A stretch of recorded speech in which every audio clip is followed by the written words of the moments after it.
guyyaa rabbii waa namaa qooda jedhamtichi namni kun hundi rabbirra dhufee qooda isaa fudhate jee akkasii bar kun kitaabaa mi beeku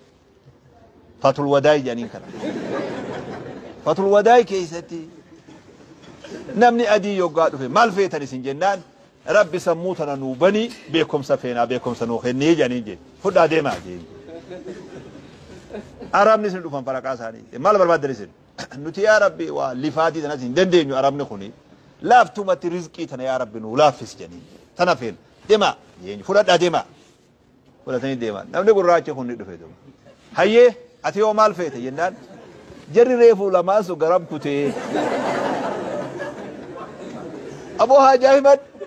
jarri sun garam kutee asiin achi kutanii jechuma deemi jee khalaas umri nuti kharuba biyya arabaa yaada kharuba biyya faranjii yaada wahuma san barbaada yaada kharuba namni adiin deema karaa isaantu nuu taraara jiruu isaantu nuu taraara jireenya isaantu nuu taraara kanuma kalaame wanni bareedduun wama isaan biraa dhufte wanni fokkatu waan isaan jibban bareedduu fedhe of biraa qabaadhu ati sitti mul'atu akkana matee asumaan achi yarri kutee firraa achuma deem jedhaniini